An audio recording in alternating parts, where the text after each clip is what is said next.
Jadi kalau mau ngomong sama suami, itu memang nggak bisa asal-asalan, nggak bisa ujuk-ujuk. Apalagi suaminya yang wataknya kayak gini nih. Wataknya yang to the point.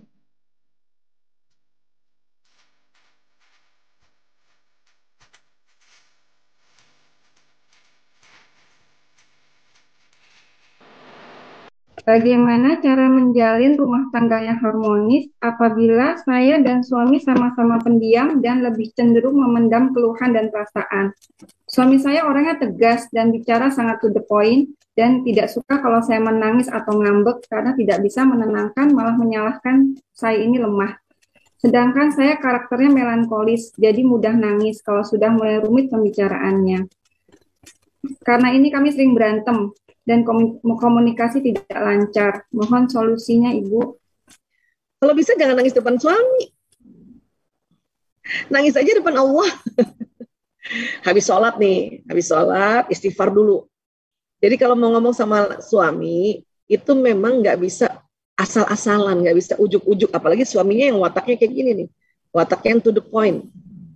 Ya, alih-alih kita pengen mendapatkan kasih sayangnya sebagai pelipur lara, malah dimarahin.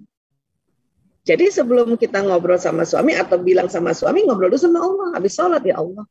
Ya, saya kesel banget. Bahkan mungkin keselnya sama suami ya. Saya kesel banget sama suami saya, ya Allah. Ya aku nggak ngerti ya tentang aku, ya Allah. Dia udah jadi ngomong sama Allah aja tadi. Tadi kan kita udah belajar kan bahwa komunikasi di awal itu harusnya komunikasi dengan Allah dan diri sendiri. Baru berikutnya baru dengan yang lain. Jadi lepasin di situ. Kalau sampai suami melarang ya istri nangis pada saat sholat, kebangetan tuh suami. Suruh dia kasih kolol gitu. Ya, kalau sampai kayak gitu. Makanya kenapa sajadah kita ini terbentang panjang itu, ya kita taruh di mihrab kita. Makanya harus bikin mihrab ya Bun. Ya, bikin tempat memang sholat yang di situ selalu bersih. Dan kalau kita nanti dialog di situ dan kita nangis nggak gangguin orang, nggak gangguin suami dan sebagainya, itu harus punya memang ya tempat. Disitulah kita ngaji, disitulah ada Quran kita, ya. Ada taruh meja kecil, taruh di situ Quran, taruh bantal kecil, kayak bantal gini lah maksudnya, bantal-bantal kayak gini nih, bantal kursi, ya taruh di situ juga, sehingga satu ketika lagi dialog melepaskan kekesalan kan boleh habis sholat itu. Ya Allah, saya mohon izin ya Allah melepaskan kekesalanku pada suamiku. Ya Allah, misalnya bunda kesel, bunda cubit-cubit bantalnya, itu nggak apa-apa, itu boleh. Karena itulah terapi namanya. Ya. Dan kita bukan ngomong sendiri, kita ngomong sama Allah. Lepasin di situ, nangislah di situ. Sudah enak, sudah lapang. Baru tinggal minta waktu sama suami. Mas, aku mau bicara serius, minta waktu 15 menit aja. Dan kalau bicara sama suami, minta waktu sama suami dan bicara hal yang serius, nggak usah lama-lama. Apalagi suami model kayak gini nih, yang to the point nih. Paling lama 30 menit. Dan ngomong, aku minta waktu 15 menit atau 30 menit. Dan sampaikan kapan maunya. Nanti malam jam 9 malam boleh mas? Tapi ingat ya, ngomong sama laki-laki jam 9 malam, dia udah ngomongnya cuma ya. Kalau bisa minta waktu besok ada nggak? Waktu aris asar, misalnya, jam 4 ke atau setengah 5. 15 menit aja. Itu laki-laki senang digituin. Tentukan waktunya, berapa menit, dan apa yang mau dibicarakan. Aku mau ngomong tentang diri aku. Nah, maka dia akan siap besok. Kenapa laki-laki begitu sih? Ya karena laki-laki itu senang yang to the point. Karena dia tahu kalau ngomong sama perempuan, kadang-kadang perempuan ngomongnya tuh kemana-mana merepet. Jadi dia malas. Laki-laki begitu soalnya. Ya.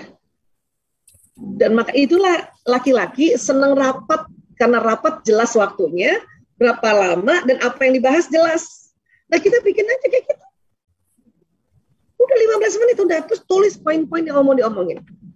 Ya, Mas, aku minta maaf ya. Aku sekarang lagi nggak enak perasaan nih. Sebetulnya aku kesel sama kamu. Ya, kenapa keselnya harus kasih tahu? Karena waktu aku WA kamu, ya kamu nggak balas, padahal kamu statusnya online. Misalnya gitu kan? Kan perempuan gara-gara gitu aja kesel loh. Ya. Atau misalnya ya. Itu saya pernah kok kayak gitu. Kamu pergi keluar kota, udah sampai di luar kota, yang dikasih tahu teman kamu. Saya istrinya nggak dikasih tahu. Aku kesel loh itu. Aku nggak suka loh kayak gitu.